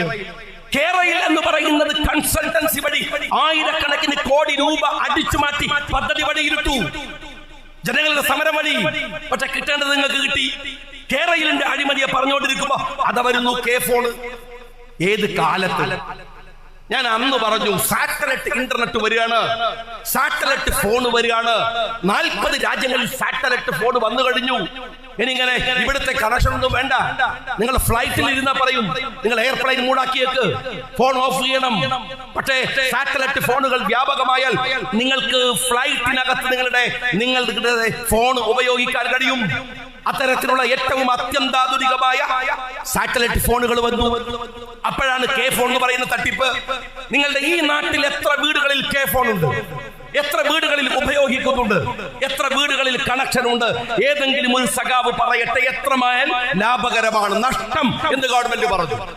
അത് കഴിഞ്ഞ് K-ഫോണിന്റെ പിറകിൽ പ്രതിപക്ഷ നേതാവൊക്കെ ഓടിക്കൊണ്ടിരിക്കും. അതാ വരുന്നത് K-ബസ്. എത്ര K-ബസ് കേരളത്തിന്റെ നിരത്തിൽ ഓടുന്നുണ്ട്? എല്ലാം കട്ടപ്പുറത്തായി. വേറൊരു ബസ് ഉണ്ടായിരുന്നല്ലോ. നിങ്ങളെ മുഖ്യമന്ത്രിയും എന്താ ആലിബാബയും 41 കള്ളന്മാരെന്ന് പറഞ്ഞാൽ നിങ്ങളെ മുഖ്യമന്ത്രി 20 കള്ളന്മാരും കൂടി യാത്ര ചെയ്ത് വേറൊരു ബസ്സിലായിരുന്നു. എന്തായിരുന്നു ബസ്? എത്ര കോടിയാ ചെലവാക്കിയത്? അപ്പൊ ആ പത്രക്കാരി ചോദിച്ചു ഇതെന്തൊരു ബസ്സാണ്? ലിഫ്റ്റുള്ള ബസ്, അതിശയുള്ള ബസ്. അപ്പൊ KK ബാലൻ പറയുന്നു ഈ ബസ് വലിയ വെറുത്താണ് കേരളത്തിന്. മ്യൂസിയത്തിൽ വെച്ച് അവരെ ആള് കാണാൻ വരുന്ന ടിക്കറ്റ് എടുത്തിട്ട്. ഇപ്പൊ പത്രക്കാർ ചോദിച്ചു അതിന് മാത്രം പ്രത്യേകത എന്താണ്? മുഖ്യമന്ത്രിന്റെ പൃഷ്ഠം വെച്ച ബസ്സല്ല എന്നാണ്. എടാ എന്തൊരു വിവരക്കേടാണ് ബാലൻ. ബാലൻ പിന്നെ വിവരക്കേട് പറയാറുള്ളൂ. എന്താണ് ഞാൻ ചോദിക്കുക? ആ ബസ് കട്ടപ്പുറത്താണ്. ആ ബസ് ബാംഗ്ലൂർ കോടി ആര് കയറുവതിലെ? ഇപ്പൊ അത് ഗുജറിയിൽ വെച്ചിരിക്കുകയാണ്. അറിയോ? ആ ബസ് അവിടെ നിങ്ങളുടെ ഭരണകാലത്ത് വന്നിരുന്ന ഓരോ അത് കഴിഞ്ഞപ്പോ ക്യാമറയിൽ ആരാന്നറിയോ? മുഖ്യമന്ത്രിയുടെ മകന്റെ അമ്മോഷൻ. മകൻ നോക്കുമ്പോ അത്ര ഉഷാറല്ല, കക്കാരൊന്നും വലിയൊരു ഉഷാറ് കാണുന്നില്ല. മോൾ അത്ര സ്മാർട്ട് അല്ല. അമ്മോഷൻ കുറെ നേരം കാത്തിരുന്നു, മൂപ്പര് നേരിട്ട് തുടങ്ങി. അതാണ് ക്യാമറ. ഇത് കേരളത്തിലെ ജനങ്ങൾക്ക് അറിയാവുന്നതല്ലേ? ഏതല്ല ഒരു മുഖ്യമന്ത്രിയുടെ ഓഫീസ് കേന്ദ്രീകരിച്ച് സ്വർണം കടത്തുക. നിങ്ങൾ മനസ്സിലാക്കണേ, സ്വർണം കടത്തിയാലോ? മുഖ്യമന്ത്രി പറയാണ് കരിപ്പൂർ വിമാനത്താവളത്തിൽ നിന്ന് 150 കിലോയോളം സ്വർണം പിടിച്ചു. രാജ്യദ്രോഹത്തിന്റെ സ്വർണം, തീവ്രവാദത്തിന്റെ സ്വർണം, അതിർത്തിയുടെ അപ്പുറത്തു നിന്ന് വരുന്ന ഗൂഢാലോചനയുടെ സ്വർണം. എവിടുന്ന് സ്വർണം പിടിച്ചാല്? കരിപ്പൂരിന്ന് പിടിച്ചാൽ, മലപ്പുറത്ത് സ്വർണം പിടിച്ചാൽ രാജ്യദ്രോഹ സ്വർണം, അപകട സ്വർണം. എന്നാൽ മുഖ്യമന്ത്രിയുടെ ആഫീസിൽ കൂടെ ശിവശങ്കരൻ കടത്തിയ 140 കിലോയോ അത് രാജ്യസ്നേഹത്തിന്റെ സ്വർണം, അത് പോരിശയാക്കപ്പെട്ട സ്വർണ്ണാണ്. മലപ്പുറത്തുനിന്ന് ഹവാല പിടിച്ചാൽ രാജ്യദ്രോഹ ഹവാല. കൊടകരയിൽ നിന്ന് BJPയുടെ കയ്യിൽ നിന്ന് ഹവാല പിടിച്ചാൽ രാജ്യസ്നേഹത്തിന്റെ ഹവാല. എന്റെ മുഖ്യമന്ത്രി എത്ര പച്ചക്കാണ്! നിങ്ങൾ ഈ രാജ്യത്ത് ഈ വലിയ തട്ടിപ്പുകൾ നടത്തിയിട്ട് ഇനി അതൊക്കെ ഞാൻ നിങ്ങളുടെ ഒരൊറ്റ കാര്യം ചോദിക്കട്ടെ. ഇത് മുഖ്യമന്ത്രിയുടെ സ്ഥിതി. മുഖ്യമന്ത്രിയുടെ മകൻ കോഴിക്കോട് നഗരത്തിൽ സലാമിക ഉണ്ടല്ലോ, അവിടെ കോഴിക്കോടൊക്കെ ബിസിനസ് അല്ല, എത്ര ആൾക്കാരുണ്ട് ഇവിടെ. ഒന്ന് വെറുതെ പോകുമ്പോ ആ കടപ്പുറത്തൊന്ന് പോയി നോക്കി. ഞാൻ അഴീക്കോട്ട് 10 കൊല്ലം MLA ആണ്. എനിക്കറിയാം കേരളത്തിലെ തീരദേശ ജനങ്ങളുടെ ബുദ്ധിമുട്ട്. ചില അമ്മമാരൊക്കെ വന്നിട്ട് കരയും, മോനെ രാത്രി 2 മണി 3 മണിക്കാണ് എന്റെ മകൻ വരിക കടലിൽ നിന്ന്, രാവിലെ വീണ്ടും കടലിലേക്ക് പോകണം. ഒരു 3 മണിക്കൂർ അവൻ ഉറങ്ങാൻ ഒരു കുടിലില്ല. 5 സെന്റ് ഭൂമിയുണ്ട്, വീട് വെക്കാൻ പറ്റൂല. CRZ ആണ് കേരളത്തിലെ. CRZന്റെ കോംപ്ലിക്കേഷൻ അറിയാം നിങ്ങൾക്ക്. ഒരു വീട് വെക്കാൻ പറ്റൂല. എന്നാൽ ഇസ്രായേലിന്റെ സ്റ്റാർബക്സ് കോഫി അത് കണ്ടിട്ടുണ്ടോ? കോഴിക്കോട് കടപ്പുറത്ത് സ്റ്റാർബക്സിന്റെ അങ്ങേ അറ്റത്തെ സീറ്റിൽ പോയി ഇരുന്നാൽ നിങ്ങൾക്ക് തിരമാല മുഖത്ത് വന്നടിക്കും. അത്രമേൽ സിയാസത്ത് നിയമങ്ങളെ കാറ്റിൽ പറത്തി കോഴിക്കോട് കടപ്പുറത്തെ ഈ സ്റ്റാർബക്സ് കോഫി ആരുടേതാണ്? CPM നേതാക്കന്മാരുടെ മക്കള്. ഓരോരുത്തരുടെ പേര് ഞാൻ പറയണം, ഒറ്റൊന്ന് പറയാം. ഷംസീറിന്റെ രക്തബന്ധു അടക്കം അവിടെ അല്ലേ 40,000 രൂപ വാടക കൊടുത്തു. 2.5 ലക്ഷം രൂപ വാടക പറഞ്ഞിട്ട് അത് കൊടുക്കൂലാന്ന് കോർപ്പറേഷൻ. അത് കൊടുത്തു. ഞാൻ ഇവിടുന്ന് വെറുതെ പറയാം, എന്നാ പബ്ലിക്കായിട്ട്, ഞാൻ മുസ്ലിം ലീഗിന്റെ സംസ്ഥാന സെക്രട്ടറിയാ, പബ്ലിക്കായിട്ട് പറയാം, നിങ്ങൾ ഈ 40,000 വാടക വാങ്ങുന്നിടത്ത് ഞാൻ ഗ്യാരണ്ടി തരാം, നാളെ നിങ്ങൾ ലേലത്തിൽ വെച്ചോ 2.5 ലക്ഷം രൂപക്ക് അത് തിരിച്ചു പിടിക്കാൻ കോഴിക്കോട് ആളുണ്ട്. നിങ്ങൾ വെക്കൂലല്ലോ. കോർപ്പറേഷന് വരുമാനമുള്ള കാര്യമല്ലേ, എന്താ വെക്കാത്തത്? ഈ CPM നേതാക്കന്മാരുടെ മക്കളും മരുമക്കളും നടത്തുകയാണ്. കോഴിക്കോടിലെ തീരദേശ നിയമങ്ങൾ മുഴുവൻ കാറ്റിൽ പറത്തി ടൂറിസം ഡിപ്പാർട്ട്മെന്റിന്റെ മറവിൽ മുഖ്യമന്ത്രിയുടെ മരുമകൻ ഉണ്ടാക്കുന്ന കോടികളുടെ കണക്ക് അവിടെ മാത്രമാണ്. നിങ്ങളെ കണ്ണൂര് എന്താ? കണ്ണൂരിൽ ഈ അടുത്തുണ്ടായ ഒരു പ്രശ്നമുണ്ടല്ലോ, ദിവ്യയുടെ ഒരു പ്രത്യേക രംഗപ്രവേശം. അതെങ്ങനെയാണ് സാമാന്യ ജനം വിലയിരുത്തുന്നത്? ഞാൻ ഇരിണാവിലും കണ്ണൂര് എന്റെ കോൺസ്റ്റിറ്റ്യുവൻസിയിലെ ഏറ്റവും അടുത്ത പ്രദേശമാണ് ഇരിണാവ്. എനിക്ക് നന്നായിട്ട് അറിയാം. അവിടെയാണ് ഈ ദിവ്യ. ആ ദിവ്യ എന്ന് നമ്മളുടെ ഒരു കാഴ്ചപ്പാടെന്താ? ദിവ്യ കുറച്ചൊരു ഓവർ സ്മാർട്ടാണ്. അവരെന്ത് ചെയ്തു? ഒരു യോഗത്തിൽ ഇടിച്ചു കയറി. അവിടെ ആ യോഗത്തിൽ ഉണ്ടായിരുന്ന ADMന്റെ കുറിച്ച് ഒരു അഭിപ്രായം പറഞ്ഞു. അത്രേ ഉള്ളൂ. ആ അഭിപ്രായം പറഞ്ഞപ്പോ നവീൻ ബാബുവിന് അതൊന്ന് പൊള്ളി. നവീൻ ബാബു എന്ത് ചെയ്തു? ആത്മഹത്യ ചെയ്തു. സിമ്പിൾ അല്ലേ? അതാണോ വസ്തുത? ഒരൊറ്റ കാര്യം നിങ്ങളോട് ഞാൻ പറഞ്ഞാൽ കൂത്തുപറമ്പ് മണ്ഡലക്കാരൊക്കെ ആയ സ്ഥിതിക്ക് നിങ്ങൾക്ക് പ്രത്യേകിച്ച് മനസ്സിലാവും എന്താണ് CPM എന്ന് അറിയാവുന്നത് കൊണ്ട്. ഒറ്റ കാര്യം നിങ്ങൾ ഓർത്തോളൂ. ഈ ദിവ്യ ഒരു യോഗത്തിൽ വന്ന് പറയുന്നു, ഇയാൾ ഇങ്ങനെ കുഴപ്പമുണ്ടാക്കിയിട്ടുണ്ട്, 2 ദിവസം കൊണ്ട് ഞാൻ ബാക്കിയുള്ള കാര്യങ്ങൾ വെളിപ്പെടുത്തും. പിറ്റേന്ന് രാവിലെ നമ്മൾ കാണുന്നത് നവീൻ ബാബുവിന്റെ ഡെഡ് ബോഡിയാണ്. നമ്മൾ വിചാരിച്ചു ഒരു പാവം മനുഷ്യൻ അബദ്ധവശാൽ ഒരു കൈക്കൂലി വാങ്ങി. ജില്ലാ പഞ്ചായത്ത് പ്രസിഡന്റ് അത് വെളിപ്പെടുത്തുമെന്ന ഭയം കൊണ്ട് അയാൾ ആത്മഹത്യ ചെയ്തു. മെനഞ്ഞാന്നേക്ക് നവീൻ ബാബു മരിച്ചിട്ട് 1 മാസം കഴിഞ്ഞു. അതിനിടയിൽ ദിവ്യ ജയിലിൽ പോയി തിരിച്ചും വന്നു. ഈ നിമിഷം വരെ ദിവ്യ പറഞ്ഞ വെളിപ്പെടുത്തൽ ഉണ്ടായിട്ടില്ലല്ലോ. നവീൻ ബാബു അഴിമതിക്കാരനാണെന്ന ഒരു വാക്ക് വന്നില്ലല്ലോ. അതിനർത്ഥം എന്താണ്? നവീൻ ബാബു ആ തെറ്റ് ചെയ്തിട്ടില്ല. അവൻ തെറ്റ് ചെയ്തിട്ടില്ല. പിന്നെ എന്തിനാ ആത്മഹത്യ ചെയ്തത്? അതൊരു പ്രശ്നമല്ലേ? ഏതെങ്കിലും സാധാരണക്കാരനാ? ഒരു LD ക്ലർക്ക് അല്ലെങ്കിൽ ഒരു പ്യൂൺ? ജില്ലാ കളക്ടറുടെ തൊട്ടു താഴെയുള്ള ഹൈലി എക്സ്പീരിയൻസ്ഡ് ആയിട്ടുള്ള ഒരു ഓഫീസർ. അയാളെ കാത്ത് 2 മക്കള് റെയിൽവേ സ്റ്റേഷനിൽ നിൽപ്പുണ്ട്. പിറ്റേ ദിവസം രാവിലെ ആ മനുഷ്യനെ വരവേൽക്കാൻ അയാളെ കാത്ത് ഭാര്യയുണ്ട്. ജോലി കിട്ടിയ നാള് മുതൽ പുറത്താണ്. ഇനി അവസാന ജോലിയുടെ കാലയളവുകൾ ഒരുമിച്ച് ജീവിക്കാം എന്ന് വിചാരിച്ച് ഭാര്യയും റെയിൽവേ സ്റ്റേഷനിൽ കാത്തിരിക്കുന്നു. എന്റെ മക്കളെ, ഞാൻ പോവാണ് എന്നൊരു വാക്ക് നവീൻ ബാബു പറയില്ല എന്ന് നിങ്ങൾ വിചാരിക്കുന്നുണ്ടോ? തന്റെ മക്കളോട് മാപ്പ് എന്നെഴുതാത്ത 2 വരി ആ മനുഷ്യൻ എഴുതില്ല എന്ന് നിങ്ങളുടെ സാമാന്യ ബുദ്ധി നിങ്ങൾ വിചാരിക്കുന്നുണ്ടോ? മക്കളെ, എന്നെ കാത്തിരിക്കേണ്ട എന്ന് പറഞ്ഞൊരു SMS, ഒരു വാട്സ്ആപ്പ് ഈ മനുഷ്യൻ അയക്കില്ല എന്ന് നിങ്ങൾ വിചാരിക്കുന്നുണ്ടോ? എവിടെയാണ് നവീൻ ബാബുവിന്റെ യാത്രാമൊഴിയുള്ളത്? ബന്ധുക്കളെത്താതെ എന്തിനാ മഹസർ തയ്യാറാക്കിയത്? ഇനി നവീൻ ബാബു ആത്മഹത്യ ചെയ്തു എന്ന് ഉറപ്പിച്ചു പറയുന്നതിന് മുമ്പ് ഞാൻ ചോദിക്കട്ടെ, അത് ബോധ്യപ്പെടുത്താവുന്ന എന്തേത് തെളിവുകളാണ് നിങ്ങൾ ജനങ്ങളെ ബോധ്യപ്പെടുത്തിയത്? കുഞ്ഞനന്തനെ നിങ്ങൾ ആസൂത്രിതമായി ഭക്ഷ്യവിഷബാധയേറ്റ് മരിച്ചതാണെന്ന് ഞാൻ പറഞ്ഞപ്പോ കൊരച്ചു ചാടിയല്ലോ എന്റെ നേരെ MV ഗോവിന്ദൻ. എന്താ പറഞ്ഞത്? ഷാജിക്കെതിരെ കേസ് കൊടുക്കും. എന്താണോ കേസ് കൊടുക്കാത്തത്? ഒരു കേസ് എടുക്കണോ? നിങ്ങൾക്ക് പുതിയായിട്ടാണ് കേസില്ലാത്തോണ്ട് പുതിയായിട്ടാണ്. ഒരുപാട് കേസുണ്ട്, എന്താ എടുക്കാത്ത? ഞങ്ങള് എടുക്കാൻ നിങ്ങളെ കൈമറക്കും. ആ കുഞ്ഞനന്തന്റെ വിഷയം വീണ്ടും കേരള രാഷ്ട്രീയത്തിൽ രാഷ്ട്രീയ ചർച്ചയാവുന്നത് നിങ്ങൾക്ക് ഇഷ്ടമല്ല. അതിന് കാരണമുണ്ട്. അതിന്റെ മുകളിൽ ഒരു FIR നിങ്ങൾ ഇട്ടാൽ നിങ്ങൾക്കറിയാം അതിന്റെ പ്രത്യാഘാതം എന്താണെന്ന്.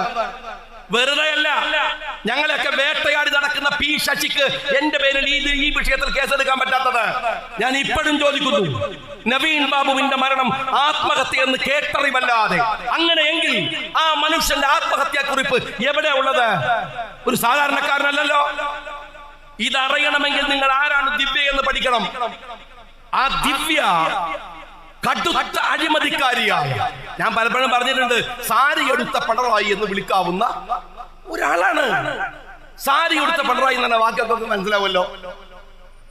എല്ലാം ഉണ്ട് അവരുടെ പേരിൽ. അവരേത് ജീവിത സാഹചര്യത്തിൽ വന്നവരാണ്? അവർക്ക് കണ്ണൂർ നഗരത്തിൽ ഈ ഒരു ലോബി ഇവർ മാത്രമല്ല. ഷാജിർ എന്ന് പറയുന്ന ഒരു ബ്ലോക്ക് പഞ്ചായത്ത് പ്രസിഡന്റ് ഉണ്ട്, എനിക്കറിയാം. ഷാജിറും ദിവ്യയും കൂടിയ ഒരു കോക്കസ്. അവരെ നിയന്ത്രിക്കുന്ന തിരുവനന്തപുരത്ത് ശശി. കാറ്, ഫ്ലാറ്റ്, അതിർത്തി സംസ്ഥാനത്തിന്റെ അതിർത്തിയിൽ ഏക്കർ കണക്കിന് ഭൂമി, വലിയ ബിസിനസ് ശൃംഖല, റിസോർട്ട്, ഇതൊക്കെയുള്ള. എന്നിട്ട് അത് മാത്രമല്ല, ഇരിണാവിലെ ലോക്കൽ സെക്രട്ടറിയുടെ ബൈക്ക് കത്തിച്ചു കളഞ്ഞു. ഇവരെ എതിർത്തതിന് ഒരു കോൺഗ്രസ്സുകാരൻ അതിന്റെ പടി കടക്കൂല. നിങ്ങളെ പാർട്ടി ഗ്രാമാണ്. ഒരു ലീഗുകാരൻ ആ വഴിക്ക് വരൂല. ഈ ഗുണ്ടകൾ, ഈ പറയുന്ന കക്ഷിയടക്കമുള്ളവരുടെ ഗുണ്ടകള്, എന്നിട്ട് ജയിലിൽ പോയിട്ട് പാർട്ടി സെക്രട്ടറിയുടെ ഭാര്യ സ്വീകരിക്കുക. അപ്പൊ നിങ്ങൾ മനസ്സിലാക്കേണ്ട, MP രാജേഷ് നവീൻ ബാബുവിന്റെ വീട്ടിൽ പോവാ. നവീൻ ബാബുവിന്റെ വീട്ടിൽ പോയിട്ട് ആ വിധവയായ സ്ത്രീയുടെ കൂടെ, നവീൻ ബാബുവിന്റെ ഭാര്യയുടെ കൂടെ സ്നേഹപൂർവ്വം നിൽക്കുക. വേട്ടപ്പട്ടിയുടെ കൂടെ വേട്ടയാടുകയും ഇരയുടെ കൂടെ ഓടുകയും ചെയ്യുക എന്നൊരു പ്രയോഗമുണ്ട്. നിങ്ങൾ അവിടെ പോവുക, ഇവിടെ വേട്ടപ്പട്ടിയുടെ കൂടെ. ഇനി ഞാൻ ചോദിക്കട്ടെ, പാർട്ടി സെക്രട്ടറി MV ഗോവിന്ദന്റെ ഭാര്യയാണ് ജയിലിൽ പോയി സ്വീകരിച്ചത്. അവരാണ് ഏറ്റവും സ്വീകരിക്കാൻ യോഗ്യയായ സ്ത്രീ. എന്താ കാര്യം അറിയാങ്ങള്? സാജൻ എന്ന് പറയുന്ന സാധു മനുഷ്യനെ ആത്മഹത്യ ചെയ്തവരറിയാലോ, അതിലെ പ്രതി അത്. അപ്പൊ ഒരു കണക്കൂട്ടാൻ, ഞാൻ ഒരാൾ ആത്മഹത്യ ചെയ്യിച്ചു, നീ ഒരാൾ ആത്മഹത്യ ചെയ്യിച്ചു, അല്ലെങ്കിൽ എന്താണ്, സഹോദരന്മാരാണ്, പറ്റിയ കക്ഷികളാണ്. MV ഗോവിന്ദന്റെ ഭാര്യയുടെ പേരിലാണ് സാജൻ ആത്മഹത്യ ചെയ്യുന്നത്. സാജൻ എന്റെ മണ്ഡലക്കാരനാണ്, എനിക്കറിയാം. അന്ന് സമരത്തെ ഞങ്ങളൊക്കെ ഉണ്ടായിരുന്നതാണ്. സാജനെ കൊലപ്പെടുത്തിയ MV ഗോവിന്ദന്റെ ഭാര്യയും നവീൻ ബാബുവിനെ കൊലപ്പെടുത്തിയ ജില്ലാ പഞ്ചായത്തിന്റെ പ്രസിഡന്റായിരുന്ന ദിവ്യയും ഒരേപോലെ, വളരെ കൃത്യമായി ഇതൊരു പാർട്ടിയുടെ സിസ്റ്റമാണ്. നിങ്ങൾ മനസ്സിലാക്കേണ്ടത്, അഴിമതിക്ക് യാതൊരു വിധത്തിലുള്ള മടിയുമില്ലാത്ത, ഒരു പ്രയാസമില്ലാത്ത ഒരു കൂട്ടമാണ്. ഈ അഴിമതിയും വർഗീയതയും കൂടെ ഒത്തുചേരുന്ന ഒരു സംഗമ ഘട്ടമുണ്ട്. അതെങ്ങനെയാണ്? അഴിമതി മറച്ചുവെക്കാൻ അധികാരം കയ്യിലുള്ള സംഖ്യയെ കൂട്ടുപിടിക്കുക. അതാണ് ലെവലിൻ കേസിൽ ഉണ്ടായത്. അതാണ് പിന്നീട് മുഴുവൻ കേരളത്തിന്റെ ചരിത്രത്തിൽ ആദ്യമായി ഈ നാടിനെ വർഗീയവൽക്കരിക്കാനുള്ള ഒരു ഡീപ് സ്റ്റേറ്റ് പ്രോജക്ട്. ഞാൻ വിശദീകരിക്കണില്ല, പലയിടത്തും പറഞ്ഞതാണ്. നിങ്ങൾ ഒറ്റ കാര്യം മനസ്സിലാക്കണം. കർണാടക തെരഞ്ഞെടുപ്പിനെ അട്ടിമറിക്കാനാണ് എലത്തൂരിലെ തീവണ്ടി ആക്രമണം ഉണ്ടാക്കുന്നത്. NIA കോടതിയില് ആ കേസുണ്ട്. ഇവിടെ വക്കീലന്മാരുണ്ടോ?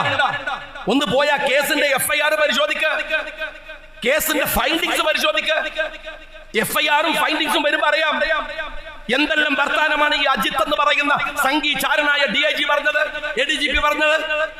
എന്നിട്ട് അവസാനം NIA കോടതിയിൽ നിൽക്കുന്ന അതിന്റെ ഫൈൻഡിങ്സ് എന്താണെന്നറിയോ? ഇവൻ അക്രമകാരിയല്ല. 3 പേര് കൊല്ലപ്പെട്ടു. ആ കേസ് കർണാടക തെരഞ്ഞെടുപ്പ് അട്ടിമറിക്കാൻ ചെയ്തതാണ്. അതേപോലെ ഹരിയാന തെരഞ്ഞെടുപ്പ് അട്ടിമറിക്കാനാണ് കേരളത്തിന്റെ മുഖ്യമന്ത്രി ഹിന്ദു പത്രത്തിൽ അഭിമുഖം കൊടുക്കുന്നത്. എന്താണോ RSS വരച്ചു വെക്കുന്ന വര, അതിനപ്പുറം ചുവടെടുത്ത് വെക്കാൻ ധൈര്യമില്ലാത്ത ഒരു മുഖ്യമന്ത്രിയാണ് കേരളത്തിലെ മുഖ്യമന്ത്രി എന്ന് പറയുന്നത്. വളരെ കൃത്യമായി അജണ്ടകളോടെ ഇയാളുടെ ഇസ്ലാമോഫോബിക് സ്റ്റേറ്റ്മെന്റുകൾ ഖലീഫമാരെ കുറിച്ച് പറഞ്ഞു, ഖലീഫ ഭരണത്തെ കുറിച്ച് പറഞ്ഞു. അവസാനം നിങ്ങൾ ഓർത്തു നോക്കൂ, കളമശ്ശേരിയില് ഒരു ബോംബ് സ്ഫോടനമുണ്ടായി. യഹോവ സാക്ഷികളുടെ ചടങ്ങിൽ ബോംബ് പൊട്ടി. ഞാനൊന്നൊരു യാത്രയിലാണ്. അപ്പൊ എല്ലാവരും എനിക്ക് ഈ ബോംബ് പൊട്ടി, കുറെ ആളുകൾ മരിച്ചു, 40 ആൾക്ക് പരിക്ക്, ഇതിങ്ങനെ കാണുകയാണ്. എല്ലാവരും എനിക്കിങ്ങനെ പല സുഹൃത്തുക്കളായ ആളുകൾ മെസ്സേജ് ചെയ്യാൻ അത്ഭുതത്തോടെ അല്ലെങ്കിൽ ആശങ്കയോടെ, എന്താണ് ഷാജി കാണുന്നത്, എന്താ കേൾക്കുക, എന്തെങ്കിലും ന്യൂസ് ഉണ്ടോ, വല്ല വിവരമുണ്ടോ, ഒന്ന് ആരോടെങ്കിലും അന്വേഷിക്കുക. കുറെ മെസ്സേജുകൾ വന്നപ്പോ എനിക്ക് മനസ്സിലായി ഇത് ബേജാറാണ്. കാരണം ഇവര് വിചാരിക്കുന്നത് ഏതോ ഒരു മുസ്ലിം പേരുള്ള പഹയനാവും ബോംബ് വെച്ചിട്ടുണ്ടാവുക, അല്ലെങ്കിൽ തന്നെ ഒരു ഇസ്ലാമോഫോബിക് കാലാണ്. ഇനി ആ പാപവാരം കൂടി മുസ്ലിങ്ങളുടെ തലയിൽ വരും. ഞാൻ ചോദിക്കുന്നത്, മുസ്ലിം ബോംബ് വെച്ചാൽ എന്താ നിങ്ങൾക്ക് പ്രശ്നം? നമുക്കെന്താ പ്രശ്നം? ഒരു ഹിന്ദു ബോംബ് വെച്ചാൽ നമുക്കെന്താ പ്രശ്നം? ഒരു ക്രിസ്ത്യാനി ബോംബ് വെച്ചാൽ എന്താ പ്രശ്നം? അവന്റെ പേരിൽ മതത്തിന്റെ പേരുണ്ട് എന്നതുകൊണ്ട് മതം എവിടെ കക്ഷിയാവണത്? മതത്തിന് എന്താ അതിൽ റോളുള്ളത്? അങ്ങനെ പേടിക്കാൻ നിന്നാൽ അതിനല്ലേ നേരം ഉണ്ടാവും. ഇസ്ലാമോഫോബിക് രാഷ്ട്രീയത്തിന്റെ ബേസ് തന്നെ ഈ ഭയപ്പാടുണ്ടാക്കലാണ്. അത് ശരിയായ രീതിയല്ല. ഞാൻ നിങ്ങളോട് പറയാണ്, അങ്ങനെ തട്ടാന്റെ തോട്ടത്തിലെ മൊയല് മാതിരി ഇങ്ങനെ മുട്ടുമ്പം ബേജാറാവേണ്ട കാര്യം എന്ത്? അതിലൊന്നും കാര്യമില്ല. പക്ഷേ ഏതാനും മണിക്കൂറുകൾ കഴിയുമ്പോ അതാ വാർത്ത വരുന്നു, ആ ബോംബിന്റെ പ്രതിയെ പിടിച്ചിരിക്കുന്നു ഡൊമിനിക് മാർട്ടിൻ. അപ്പൊ വേറെ ചില ആളുകളുടെ മെസ്സേജ്, ആ പ്രതിയെ പിടിച്ചു, അറിഞ്ഞില്ലേ ഷാഹിബേ? അൽഹംദുലില്ലാ. എന്താ അൽഹംദുലില്ലാ? ഏതായാലും ഡൊമിനിക് മാർട്ടിൻ എന്ന് പറയുന്ന ഭീകരനെ പിടിച്ചപ്പോഴേ ഒരു അഴകൊഴ ഏർപ്പാട്. കേസ് NIAക്ക് കൊടുത്തു.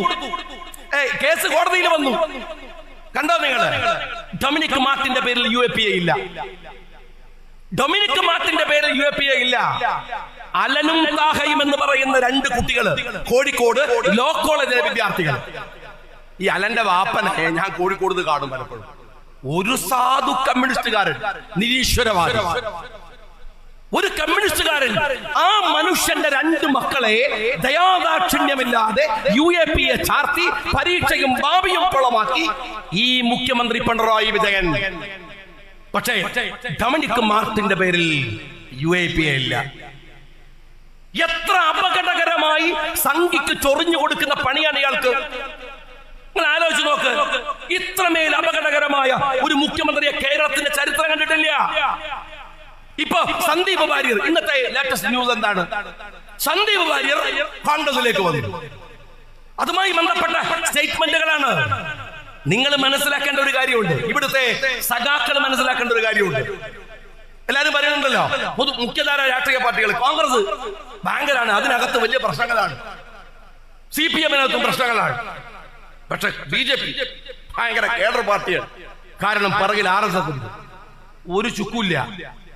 വെറുതെ നിങ്ങൾക്ക് തോന്നുകയാണ് 10 കൊല്ലം അധികാരം കിട്ടുമ്പോഴേക്കും അതിനകത്തും കുതികാൽ വെട്ടും, അങ്ങോട്ട് പാരയും ഇങ്ങോട്ട് പാരയും, പുറത്തേക്കുള്ള വഴിയും അകത്തേക്കുള്ള വഴിയൊക്കെ കൂടുതൽ. ഞങ്ങൾ കുറെ സാധുക്കള്, എന്നാൽ വിളവെടുക്കാൻ വേറെ ചില ആളുകൾ ഇല്ലേ? അദ്ദേഹത്തിന്റെ പരാമർശത്തിൽ വന്നു പത്മനാഭന് പ്രശ്നമുണ്ട്. അതുപോലെ ആ പാർട്ടിക്കകത്തുള്ള ഓരോരുത്തരും ശോഭാ സുരേന്ദ്രന്റെ വാക്കുകൾ എന്താണ്? ഇതൊരു സാധാ, നിങ്ങൾ പൂവിട്ട് തൊഴണം BJP-ക്കാരാ, കോൺഗ്രസ്സുകാരെ. എന്താ കാര്യം അറിയോ? 10-60 കൊല്ലം അധികാരം ഉണ്ടായിട്ട് ഇപ്പോഴായി പണി. അതിനകത്ത് 60 കൊല്ലം അധികാരത്തിലിരുന്ന ഒരു പാർട്ടി എന്നുള്ള നിലക്ക്, നിരവധി സ്റ്റേറ്റുകൾ ഭരിക്കുന്ന ഒരു പാർട്ടി എന്നുള്ള നിലക്ക്, അതിനകത്ത് ഇപ്പോഴാ കുഴപ്പങ്ങൾ നിങ്ങൾക്ക് ദൃശ്യാവണത്. മനസ്സിലാവണത്. പക്ഷെ 10-12 കൊല്ലമാകുമ്പോഴേക്കും BJP ഉപ്പുവച്ച കലം പോലെ അപകടപ്പെട്ടുകൊണ്ടിരിക്കുകയാണ്. അതിനകത്ത് പ്രശ്നങ്ങൾ രൂക്ഷമാം വിധത്തിൽ വന്നുകൊണ്ടിരിക്കുകയാണ്. അതിനകത്ത് നിരവധി ഇഷ്യൂസുകൾ ഉണ്ടാവുകയാണ്. CPM-ലെ അതിർത്തി 2 കാരണങ്ങളുണ്ട്. CPM-ൽ നിന്ന് BJP-യിലേക്ക് കുടിയൊഴുപ്പ് നടക്കുന്ന ജില്ലയിലെ, ഇന്ത്യയിലെ അല്ലെങ്കിൽ കേരളത്തിലെ ഏറ്റവും പ്രധാനപ്പെട്ട ജില്ലകളിൽ ഒന്ന് കണ്ണൂരാണ്. അടുത്ത കാലത്ത് വലിയ CPM നിരയാണ് BJP-യിലേക്ക് മാറുന്നത്. കാരണം ഒന്ന്, കുലത്തൊഴിലായി പഠിച്ചിട്ടുള്ള വെട്ട്, കുത്ത്, ചവിട്ട്, കൊലപാതകം തുടങ്ങിയ കാര്യങ്ങൾ പ്രയോഗിക്കാൻ കുറച്ചുകൂടെ നല്ല വേറൊരു പാർട്ടി തെരഞ്ഞെടുക്കുമ്പോൾ അത് BJP ആണ് നല്ലത്, RSS ആണ് നല്ലത്. അങ്ങോട്ട് പോവാണ്. അതാണ് ആ പോക്കിന്റെ ഒരർത്ഥം. രണ്ടാമത്, നിങ്ങൾ വിചാരിക്കുന്നത് പോലെ നിങ്ങളുടെ ഈ നിലപാടുകൾ കുറെ കൂടെ ഭദ്രമാണ് BJP എന്ന നിലക്കാണ്. ഞാൻ എന്റെ സുഹൃത്തുക്കളോട് പറയട്ടെ, CPM എന്ന് പറയുന്ന പാർട്ടിയിൽ നിന്ന് ഒരു കാരണവശാലും അഭയം പ്രാപിക്കാവുന്ന യോഗ്യതയുള്ള ഒരു രാഷ്ട്രീയ പാർട്ടി അല്ല BJP. ഒരു തരത്തിലുമല്ല. അതിന്റെ ആത്യന്തികമായ അപകടങ്ങൾ കമ്മ്യൂണിസ്റ്റ് പാർട്ടി ഇല്ലാതാവലോ, കേരളം നശിച്ചു പോകലോ അല്ല, രാജ്യത്തിന്റെ മൗലികത തകർന്നു പോകലാണ്. ഈ രാജ്യം എന്ന് പറയുന്ന ആത്യന്തികമായ മൗലികത അത് പ്രധാനപ്പെട്ടതാണ്. അടിസ്ഥാനപരമായ പ്രശ്നമാണ് RSS-മായി നമുക്കുള്ളത്. അതിലേക്ക് പോകലല്ല. ബദലുകളുണ്ട്. ഇന്ത്യൻ നാഷണൽ കോൺഗ്രസ് ബദലാണ്. അത് തന്നെയാണ് സന്ദീപ് വാര്യർ തെരഞ്ഞെടുക്കുമ്പോൾ വിചാരിക്കുന്നത്. ഒരു സുപ്രധാനമായ കാര്യമുണ്ട്. സന്ദീപ് വാര്യർ അത് തെരഞ്ഞെടുക്കുമ്പോൾ അദ്ദേഹം ഒരു വിശ്വാസിയാണ്. അദ്ദേഹം ഒരു നല്ല വിശ്വാസിയാണ്. തന്റെ വിശ്വാസത്തെ പരിരക്ഷിച്ചുകൊണ്ടൊരു രാഷ്ട്രീയ പാർട്ടിയിലേക്ക് പോകണം എന്ന തീരുമാനം അയാൾ എടുക്കുമ്പോൾ അയാൾക്ക് തെരഞ്ഞെടുക്കാവുന്നത് തീർച്ചയായും കമ്മ്യൂണിസ്റ്റ് പാർട്ടി അല്ല, കോൺഗ്രസ് ആണ്. ആരെയും നോവിക്കാനും ബുദ്ധിമുട്ടിക്കാനും പ്രശ്നക്കാക്കാനും അവര് പോകാറില്ല. പള്ളി പോണോ, അമ്പലത്തിൽ പോണോ, ചർച്ചിൽ പോണോ, അതിനകത്തുണ്ട്. അതവരുടെ മാറ്റർ അല്ല. അതവർക്ക് ഏതു തരത്തിലും അവരുടെ സ്വകാര്യമായ മതവിശ്വാസങ്ങൾ കൊണ്ടുപോകാൻ കഴിയുന്നു എന്നത് അതിനകത്തേക്ക് ആളുകൾ ഒരുപക്ഷെ സന്ദീപ് വാര്യരെ തെരഞ്ഞെടുക്കാൻ കാരണമാകുന്നു. ഞാൻ ഇടതുപക്ഷ സുഹൃത്തുക്കളോട് പറയട്ടെ, വിശിഷ്യ CPM-കാരോട്, കേരളത്തിൽ മികവുറ്റ ഇടതുപക്ഷ പദ്ധതികളുണ്ട്. അധികാരവും ആൾക്കൂട്ടവും CPM-നാണ് എന്നതുകൊണ്ട് ഒരുപക്ഷെ നിങ്ങൾ അത് കാണാതെ പോകരുത്. CPI-യുടെ രാഷ്ട്രീയം എല്ലാ വിയോജിപ്പുകളുള്ളപ്പോഴും അവർക്ക് പലപ്പോഴും അധികാരത്തിന്റെ ധൈര്യം സ്വീകരിക്കാൻ കഴിയാതെ പോകുമ്പോഴും CPI-ക്ക് രാഷ്ട്രീയപരമായ അസ്തിത്വമുണ്ട്, നിലപാടുകളുണ്ട്, കൃത്യമായ കണി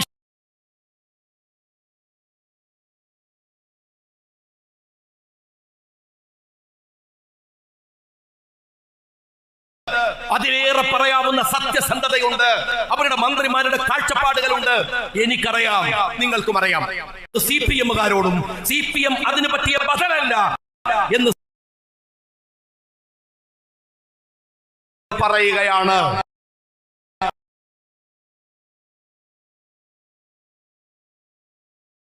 രണ്ടാമത്തെ കാര്യം, ആദ്യം സന്ദീപ് വാര്യർ വരുന്ന വിചാരിച്ചിട്ട് നല്ല വാക്കൊക്കെ പറഞ്ഞു. പക്ഷെ സന്ദീപ് വാര്യർ വരില്ല എന്ന് പറഞ്ഞപ്പോ അതൊക്കെ രാഷ്ട്രീയത്തിൽ ഇപ്പൊ ഇതിനൊക്കെ ഒരു വിലയില്ലാതെ മാറിയിരിക്കുകയാണ്. ഒരു വിസിബിലിറ്റി അത്രത്തോളം ആളുകൾക്കുള്ളത് കൊണ്ട് ഇതിലെ പരമപുച്ഛം എല്ലാവർക്കും മനസ്സിലാവും. പക്ഷേ ഞാൻ ചോദിക്കും,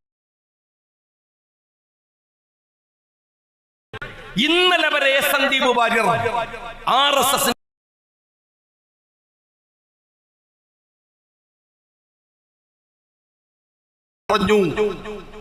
ഇതാ ഈ അവസാനത്തെ മണിക്കൂറിൽ ഇയാള് RSS-ന്റെ എന്താ പറയുന്നത്, ശശി തരൂരിന് ഒരു ചെറിയ ചെരിവുണ്ട്.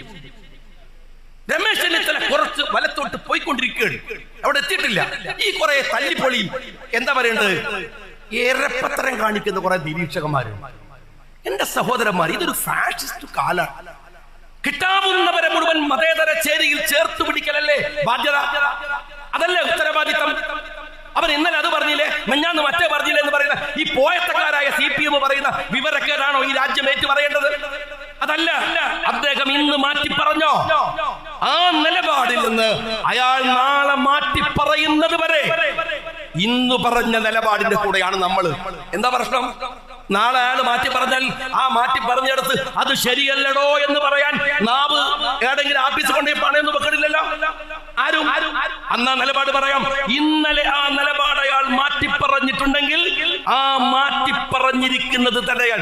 അല്ലെങ്കിൽ നിങ്ങൾ ആലോചിച്ച് നോക്കൂ, സരീനെ കൊണ്ടോ ഒന്ന് സ്ഥാനാർത്ഥിയാക്കിയ ഒരു പാർട്ടിയാണ് പറയുന്നത്. ആര്? ഈ സന്ദീപ് വാര്യർ മെഞ്ഞാന്ന് മറ്റതല്ല പറഞ്ഞത്. എന്റെ സഖാക്കളെ, സരീൻ എന്തും പറഞ്ഞിട്ടാ കോൺഗ്രസിന് പോയത്. സരീൻ പറഞ്ഞു, ഇന്നലെ വരെ കോൺഗ്രസിന് വേണ്ടി പണിയെടുത്ത എന്നെ എനിക്ക് സീറ്റ് തന്നില്ല. എടോ, അതുപോലത്തെ സഖാക്കൾ അപ്പുറത്തെ പാർട്ടിയിലും ഇല്ലേ? ഓലെ വെട്ടിട്ടല്ലോ ഇന്നലെ വന്ന നിന്നെ പിടിച്ചിട്ട് അവിടെ സ്ഥാനാർത്ഥിയാക്കിയത്. അത് നീ മനസ്സിലാക്കണ്ടേ? അതുപോലത്തെ ആൾക്കാർ ഇപ്പുറത്തുല്ലേ? നിന്നെ പോലെ പണിയെടുത്ത ആളുകൾ CPM-ന്റെ അകത്തുല്ലേ? അവർക്ക് പോസ്റ്റ് കിട്ടണ്ടേ? അത് കൊടുക്കാനുള്ള ബാധ്യത അല്ലേ? ആ ബാധ്യതയെ സരിന് റദ്ദ് ചെയ്യാം. എന്നിട്ട് സരിന്റെ വിഷയത്തില് നിങ്ങൾക്ക് വേറെ നിലപാട്, സന്ദീപ് വാര്യർ വരുമ്പോ നിങ്ങൾക്ക് വേറെ നിലപാടെടുക്കാം. അതിലെ രസമുള്ള കാര്യം അതല്ല. സഖാവ് പിണറായി വിജയന്റെ ഇന്നത്തെ ഗംഭീര സ്റ്റേറ്റ്മെന്റ് ആണ്. എന്തിന്? നേരെ പാണക്കാട് സാദിഖ് അലി തങ്ങളുടെ മേക്കെട്ടാണ്. സാദിഖ് അലി തങ്ങൾ ജമാഅത്തെ ഇസ്ലാമിയുടെ അനുയായിയെ പോലെ പെരുമാറുന്നു. ഞാൻ ഒരു കാര്യം പറയാം, പുതിയൊരു പ്രവണതയുണ്ട്. ചൊറി വന്നവനൊക്കെ മാന്താൻ വേണ്ടി പാണക്കാട്ടേക്ക് വരുന്ന ഒരു പരിപാടി ഉണ്ട്. മനസ്സിലായ? എല്ലാരും തുടങ്ങിയിട്ടുണ്ട്. ഞങ്ങളൊക്കെ വെറുതെ കുത്തിരിക്കുകയാണെന്നുള്ള ഒരു വിചാരം ഒരുത്തനും വേണ്ട. സമയം വരുമ്പോ അതെല്ലാരോടോ പറയണത്, എല്ലാരോടോ പറയണത്. മുസ്ലിം ലീഗിന്റെ സംസ്ഥാന അധ്യക്ഷൻ വളരെ കൃത്യമായ നിലപാടുകൾ എടുത്ത്, വളരെ കൃത്യമായി, അദ്ദേഹത്തിന് പരിമിതികളുണ്ട്, കാരണം പാണക്കാട് കുടുംബത്തിൽ നിന്നാണ്. ആ പരിമിതി ഒരു ദുർബലതയായിട്ട് മേക്കിട്ട് കയറാൻ വന്നാൽ കളിക്കുന്നവന്റെ ട്രൗസർ അഴിച്ചിട്ട് ഞങ്ങളെ വർത്താനം ഏർപ്പാട് നിർത്തുള്ളൂ. എല്ലാവരോടാണ്, മുഖ്യമന്ത്രിയോട് മാത്രമല്ല. മനസ്സിലായിട്ടല്ലോ നിങ്ങൾക്ക്? അടുത്ത കാലത്ത് മൂപ്പരെ കയറിയിട്ട് ചൊറിയ, മൂപ്പരക്കിട്ട് പണിയാ, മൂപ്പരെടുക്കുന്ന പോസ്റ്റ് ഒന്നും ശരിയുള്ളതല്ല. നിങ്ങൾ മാത്രം വലിയ എന്താണ് നേരെ സ്വർഗത്ത് നിറക്കിയ കുറച്ച് ആൾക്കാർ. ഈ ജാതി വർത്താനമായിട്ട് വരുന്നവരോട് ഞാൻ പറയണത്, സാദിഖ് അലി തങ്ങൾ ജമാഅത്തെ ഇസ്ലാമിയുടെ അനുയായിയെ പോലെ എന്ന സംഘി ആഫീസിൽ നിന്ന് അതിനകത്ത് ചൊറി കൊത്തി കുരുക്കുന്ന പിണറായി വിജയന് പോലെയല്ല. സംഘിയാണ് പിണറായി വിജയൻ എന്ന് പറയുന്ന ആൾ. ഞാൻ ചോദിക്കട്ടെ, സഖാവ് പിണറായി വിജയ, എന്തെങ്കിലും ആവട്ടെ സാദിഖ് അലി തങ്ങൾ, നിങ്ങളൊരു മനുഷ്യന്മാരോട് പെരുമാറാനെങ്കിലും ഒന്ന് പഠിക്കു. പിണറായി വിജയ ഒന്ന് മര്യാദക്ക് പാവങ്ങളോട്, സാധുക്കളോട്, പാർട്ടി അണികളോട്, മൈക്കാരൻ്റെ ഒക്കെ കൊല്ലിക്കിട്ട് നിങ്ങൾ പിടിച്ച പിടി കണ്ടാലും ഈ നാട്ടിൽ ജനങ്ങൾ, നിങ്ങളെ മനുഷ്യന്മാർ വെറുക്കുന്നതിന് ആ വെറുപ്പ് ഈ നാട്ടിൽ ജനങ്ങൾ അംഗീകരിക്കുന്ന മറ്റുള്ളവർക്ക് എതിരായിട്ടാണോ? ഞാൻ ചോദിക്കട്ടെ സഖാവ് പിണറായി വിജയനോട്, കേരളത്തിലെ എല്ലാ പിന്തിരിപ്പന്മാരെയും കൂട്ടുപിടിച്ച ഒരേ ഒരു മനുഷ്യൻ നിങ്ങളല്ലേ? ഈ പിണറായി വിജയൻ വന്നതിന് ശേഷമല്ലേ ഈ സകല പിന്തിരിപ്പാരങ്ങൾ കൂട്ടുപിടിക്കാൻ തുടങ്ങി ഈ കമ്മ്യൂണിസ്റ്റ് പാർട്ടി? കുറച്ചൊക്കെ നിലപാടുണ്ടായിരുന്നു. VS അച്യുതാനന്ദനെ വെട്ടിയിട്ടല്ലേ നിങ്ങൾ കുറ്റിപ്പുറത്ത് ആരാണ് അബ്ദുൽ നാസർ മദനിയെ കൊണ്ടുവന്നിരുത്തിയത്? ഉളുപ്പില്ലാതെ പിണറായി പ്രസംഗിച്ച പ്രസംഗം ഇപ്പോഴും ഇല്ലേ? അബ്ദുൽ നാസർ മദനെ ഇരുത്തിയിട്ട് എന്താ പറഞ്ഞ? ലീഗിനെ തോൽപ്പിക്കാൻ, UDF-നെ തോൽപ്പിക്കാൻ. VS അതിനെ എതിർത്തില്ലേ? VS എതിർത്തിട്ടും അന്ന് അബ്ദുൽ നാസർ മദനിക്ക് വേണ്ടി മദനിയത്തിന്റെ സീറ്റിന്റെ തൊട്ടടുത്ത് കൊണ്ടുവന്നിരുത്തിയതിന്റെ പേരാണ് പിണറായി വിജയൻ എന്നത്. നിങ്ങൾക്കറിയോ? എല്ലാ പിന്തിരിപ്പന്മാരെയും ഞാനിത് അവിടെ നിന്നല്ലേ പ്രസംഗിക്കുന്നത്. നാദാപുരത്ത് 17-ാം വാർഡ് ഒന്ന് പോയി ചോദിച്ചു നോക്ക്. SDPI-കാരന്റെ വോട്ട് കൊണ്ട് നിങ്ങൾ പരസ്യ സഖ്യമുണ്ടാക്കി ജയിച്ച പ്രദേശമാണ്. നിങ്ങൾ മുഖത്ത് പോയി നോക്ക്. ഇനി ഒന്നും വേണ്ട, എന്റെ കയ്യിലുണ്ട്. നിങ്ങൾ ആരെങ്കിലും ചോദിച്ചാൽ ഞാൻ നിങ്ങൾക്ക് അയച്ചു തരാം ആവശ്യമുണ്ടെങ്കിൽ. എന്താ പറയുന്നറിയോ? പിണറായി വിജയൻ നേരിട്ട് പറയാൻ, അധികാരത്തിലേക്ക് വോട്ടുകൾ തന്നവർക്ക് നന്ദി. ഈ തെരഞ്ഞെടുപ്പിൽ ജമാഅത്തെ ഇസ്ലാമിയുടെ സഹായം ഞങ്ങൾക്ക് ലഭിച്ചിട്ടുണ്ട്. ഈ ജാതി എരപ്പത്തരം ചെയ്തിട്ട് പച്ചക്ക് പരസ്യമായി ജമാഅത്തെ ഇസ്ലാമിയുമായി സഖ്യമുണ്ടാക്കിയിട്ട് പഴയ LDF-കാർ മുഴുവൻ മാറ്റിയെടുത്ത് പാർട്ടി മെമ്പർ സ്ഥാനം കൊടുത്തിട്ട് നിങ്ങൾ ഇപ്പൊ പറയാണ് ലീഗ് രാഷ്ട്രീയ പാർട്ടി. ഞാനൊരു കാര്യം നിങ്ങളോട് ചോദിക്കട്ടെ. ഞങ്ങളെടുത്ത സമീപനമുണ്ട് ജമാഅത്തെ ഇസ്ലാമിയുമായി ബന്ധപ്പെട്ട വിഷയം. ഞാൻ പറയട്ടെ, ജമാഅത്തെ ഇസ്ലാമിയുമായി ബന്ധപ്പെട്ട വിഷയത്തിൽ മുസ്ലിം ലീഗിന്റെ അഭിപ്രായങ്ങൾ ലിഖിതപ്പെട്ടതാണ്, എഴുതി ചേർത്തതാണ്, വ്യത്യാസമില്ലാതെ നേർക്കുനേരെ. നിങ്ങൾ പരിശോധിച്ചോ, മാതൃഭൂമി പത്രമുണ്ട്, അതിൽ വന്നിട്ടുള്ള ലേഖനങ്ങളുണ്ട്. ഞാൻ മുസ്ലിം യൂത്ത് ലീഗിന്റെ പ്രസിഡന്റ് ആയപ്പോൾ ഞാൻ എഴുതിയ, പാർട്ടി നേതാക്കന്മാരൊക്കെ എഴുതിയ പറയുണ്ട്. എത്ര ലേഖനങ്ങളുണ്ട്? മലയാളം വാരികയിൽ എത്രയുണ്ട്? ഡോക്ടർ മുനീർ സാഹിബ് ഇറക്കിയിട്ടുള്ള പുസ്തകങ്ങൾ എത്രയുണ്ട് എന്ന് വെച്ചിട്ട് ജമാഅത്തെ ഇസ്ലാമി എന്ന് പറയുന്ന സംഘടനത്തിന്റെ വേക്കിൽ മാത്രം നടക്കാൻ ഞങ്ങൾക്ക് വേറെ പണിയൊന്നുമില്ല. ആധുനിക കാലത്തെ വർത്തമാന കാലത്തെ വിഷയം ജമാഅത്തെ ഇസ്ലാമിയാണോ? LDF ആണോ? കോമൺ സെൻസ് ഉള്ളവന് പ്രയോറിറ്റി മനസ്സിലാക്കണം. ഈ പ്രയോറിറ്റിയിൽ അതല്ല വിഷയം. രാജ്യം ഫാഷിസമാണ്. ഫാസിസ്റ്റുകൾ രാജ്യത്തെ വരിഞ്ഞു മുറുക്കുകയാണ്. രാജ്യത്തിന്റെ മൗലികത തകർക്കുകയാണ്.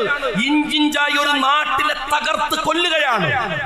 ആ സമയത്ത് പറഞ്ഞിരിക്കേണ്ട മാറ്റർ ജമാഅത്തെ ഇസ്ലാമി അല്ല. ആ സമയത്ത് പറഞ്ഞിരിക്കേണ്ട മാറ്റർ LDF അല്ല, PDP അല്ല. അതിന്റെ കോമൺ സെൻസ് ഞങ്ങൾക്കുണ്ട്. നിങ്ങളെ മുമ്പിലൊക്കെ മതേതരത്വം തെളിയിക്കാൻ വർത്താനം പറഞ്ഞു നടക്കേണ്ട ഗതികേടൊന്നും ഞങ്ങൾക്കില്ല. 4 നക്കാപ്പിച്ച വോട്ടിന് വേണ്ടി ഏത് വിടുവായത്തവും പറയുന്ന പിണറായി വിജയനെ പോലെയല്ല. തെരഞ്ഞെടുപ്പിന്റെ തലേ ദിവസം ഈ പറയുന്ന ഒരു വർഗീയവാദിയുടെയും വോട്ട് വേണ്ടെന്ന് പറഞ്ഞ് തെരഞ്ഞെടുപ്പിനെ അഭിമുഖീകരിച്ചത് ഇന്ത്യൻ യൂണിയൻ മുസ്ലിം ലീഗ് ആണ്. ഞങ്ങളുടെ രാഷ്ട്രീയ പാർട്ടിയാണ്. മനസ്സിലായോ? അപ്പൊ ഒക്കെ സഖ്യം ഉണ്ടാക്കിയ നിങ്ങളാണ്, കക്ഷി ചേർന്ന നിങ്ങളാണ്. എന്നിട്ട് സാദിഖ് അലി തങ്ങൾ ജമാഅത്തെ ഇസ്ലാമി, നിങ്ങൾക്കതിന് പ്രശ്നം ഉണ്ടാവും. അദ്ദേഹത്തിന്റെ നിലപാടുകൾ നിങ്ങൾക്കറിയാം. എന്നിട്ട് രസമുള്ള വർത്തമാനം അതല്ല ഇയാൾ പറയുന്നത്. പഴയ തങ്ങന്മാരൊക്കെ ഭയങ്കര ഉഷാറായി, സാദിഖ് തങ്ങൾ മോശം. ഞാൻ പഴയ CPM നേതാക്കന്മാരെ കുറിച്ചല്ല പറഞ്ഞത്, ജീവിച്ചിരിക്കുന്ന VS അച്യുതാനന്ദനെ കുറിച്ചാണ്. ബഹുമാന്യനായ പിണറായി വിജയ, നിങ്ങളുമായി താരതമ്യം ചെയ്യുന്നത് പോയിട്ട് കമ്മ്യൂണിസ്റ്റുകാരൻ എന്ന നിലക്ക് നിങ്ങളും ആ മനുഷ്യനും തമ്മിലുള്ള വ്യത്യാസം അജഗജാന്തരമാണ്. ഒരു കമ്മ്യൂണിസ്റ്റുകാരനെ അല്ല സഖാവ് പിണറായി വിജയൻ. ഞാൻ നിങ്ങൾ അങ്ങനെ പെരുമാറുന്നു ഇങ്ങനെ പെരുമാറുന്നു അല്ല. നിങ്ങൾ ഒരു കമ്മ്യൂണിസ്റ്റ് അല്ല.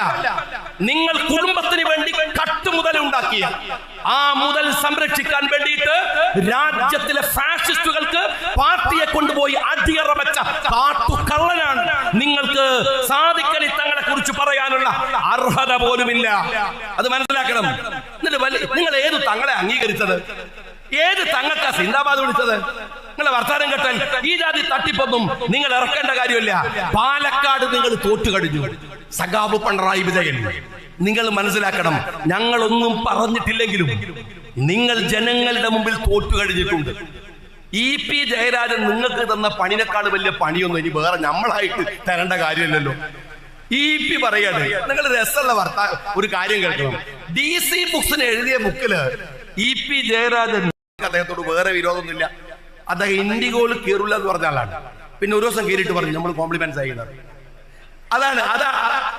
എടോ സഖാവേ, ഒരു തെരഞ്ഞെടുപ്പിന്റെ തലേ ദിവസം, അന്നത്തെ ദിവസം ഇതുപോലെ ഒരു വാർത്ത DC കൊടുത്തിട്ടുണ്ടെങ്കിൽ ഒരു ശാഖ DYFI ഇല്ല. ആ DYFI എങ്കിലും DC ഓഫീസിലേക്ക് ഒരു മാർച്ച് നടത്തി. ഒരു മാർച്ച് വെറുതെ. കോഴിക്കോട് എത്ര DC ഓഫീസ് ഉണ്ട്? DCയും നിങ്ങളും തമ്മിലുള്ള ബന്ധം എന്താ? ഞങ്ങള് KLF നടത്തുന്ന DC ആണ്. കേരളത്തിൽ എത്ര പുസ്തക പ്രസാധക സംഘങ്ങളുണ്ട്? എനിക്ക് വേറെയും പരിപാടികളൊന്നും വിശദീകരിച്ച് പറയല്ല. KLF അത് നടത്തുന്നവൻ പ്രദീപാണ്. എന്നിട്ടോ എന്തേ നിങ്ങള് ആ DCക്കെതിരെ ഒരു പ്രകടനം നയിക്കാൻ നിങ്ങൾ തയ്യാറായില്ല? കാര്യം എന്താണ്? ബാക്കി EP പറയും. EP എങ്ങനെങ്കിലും സെറ്റിൽ ചെയ്യാ എന്നുള്ളത് മാത്രമായിരുന്നു തെരഞ്ഞെടുപ്പ് ദിവസം നിങ്ങളുടെ ലക്ഷ്യം. അതുകൊണ്ട് ഞാൻ സ്നേഹപൂർവ്വം പറയാണ്, നിങ്ങൾ ഈ രാജ്യത്തിലെ ഏറ്റവും തരംതാണ രാഷ്ട്രീയ പ്രവർത്തനം നടത്തേണ്ട ഗതികേട് സഖാവ് പിണറായി വിജയൻ നിങ്ങളുടെ നേതൃത്വത്തിൽ നിൽക്കുന്ന കാലത്ത് നിങ്ങൾ അഭിമുഖീകരിക്കുകയാണ്, അനുഭവിക്കുകയാണ്. ആ പാർട്ടി നിങ്ങൾ എന്തു പറഞ്ഞിട്ടും കാര്യമില്ല. സമാനമായ ബദലുകൾ വന്നേ മതിയാവും. CPM തീരുകയാണ്. നമ്മളൊക്കെ പറഞ്ഞു തീരരുത്, ഫാഷിസ്റ്റുകൾ വരും. ഒട്ടും ഭയപ്പെടേണ്ട കാര്യമില്ല. ഇടതുപക്ഷ ബദലുകളുണ്ട്. ലെഫ്റ്റുകളുടെ ഇടതുപക്ഷക്കാരന്റെ അവസാന വഴി എന്ന് പറയുന്നത് നാട് നന്നാവാൻ, നാട്ടിനെ രക്ഷിച്ചെടുക്കാൻ, ഇടതുപക്ഷക്കാരായി മരിക്കണം എന്ന നിങ്ങളുടെ മോഹം പൂവണിയാൻ. അതല്ലാതെ പൂർണ്ണമായി വലതുപക്ഷത്തേക്ക് മാറിയിരിക്കുന്ന ഈ പറയുന്ന CPM അല്ല, ഇന്ത്യയിലെ ഇടതു ബദൽ എന്ന തിരിച്ചറിവിലേക്ക് വരികയാണ് ആത്യന്തികമായ ഉത്തരവാദിത്തം എന്ന് വിചാരിച്ചുകൊണ്ട്, അഭിവാദ്യങ്ങൾ നേർന്നുകൊണ്ട്, ഈ ചടങ്ങിനെ ആശംസകൾ അർപ്പിച്ചുകൊണ്ട് ഔപചാരികതയ്ക്ക് വേണ്ടി ഉദ്ഘാടനം അറിയിച്ചുകൊണ്ട് നിർത്തുന്നു. നന്ദി. ജയ്.